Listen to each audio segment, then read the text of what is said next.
వైభవాన్ని ప్రదర్శించాలని అనుకున్నాను. గంగమ్మ తనను సంహరించడానికి వచ్చిన ఆదిపరాశక్తి అని తెలుసుకొని నా నుండి పారిపోయి దాక్కున్నాడు. అలా దాక్కున్న పాదగాడిని పట్టుకోవడం కోసం నేను అలా అనేక రకాల వేషాలు వేస్తూ 4వ రోజు జగన్మాతగా నా శక్తి నేనే తెలుసుకొని దొరవేషం వేస్తిని. ఆ ప్రాంతపు రాజు వచ్చాడని తెలిసి నా ముందుకి రాగానే తల నరికి సంహరించి తిని.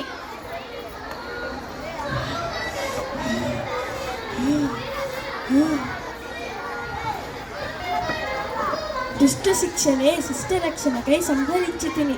నా అవతారం చాలించాలని నా శిలారూపాన్ని చెరువు గట్టుపై వదిలి నా అవతారం చాలించాను. తెల్లారేసరికి పాలగాడు చనిపోవడం చూసి ప్రజలు నేనే జగన్నాథ గంగమ్మ అని గ్రహించి నాకు అఖండ హారతులు పట్టారు. వారి కోరిక మేరకు తిరుపతి గ్రామదేవత గంగమ్మలా కొలిచారు. ప్రతి సంవత్సరం చైత్ర 3వ మంగళవారం అవిలాలలో జాతర జరుపుకుంటారు. ముందు నాకు అంబిలి పోసి నా అక్కా చెల్లెలకు పూజలు చేసి ఆ సాయంత్రం అవిలాల గ్రామీణులు పసుపు కుంకాలను కైకాల వంశస్థులకి ఇస్తారు. 2వ రోజు బుధవారం నాకు యాట నరికి కుంభాలు పోసి నాకు పూజలు చేస్తారు. 3వ రోజు తెల్లారితో అవిలాలలో జాతర సమాప్తమవుతుంది.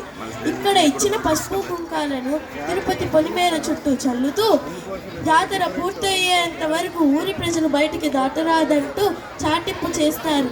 దీనితో తిరుపతిలో జాతర మొదలవుతుంది. తిరుపతిలో జాతర 7 రోజుల పాటు జరుగుతుంది.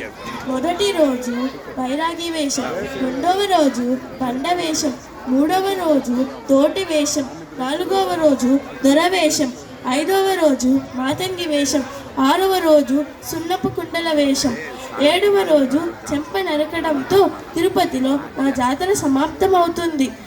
స్త్రీ అబల కాదు ఆదిపరాశక్తి అని తెలుసుకోండి. బిడ్డల ఆరోగ్య క్షేమాలు నమ్మి నా దగ్గరికి వచ్చిన వారికి కొంగు బంగారం. ఈనాటి బాలోత్సవంకి వచ్చిన పిల్లలందరూ అష్టైశ్వర్యాలతో ఆయుర ఆరోగ్యాలతో చల్లగా ఉండాలని దీవిస్తున్నాను.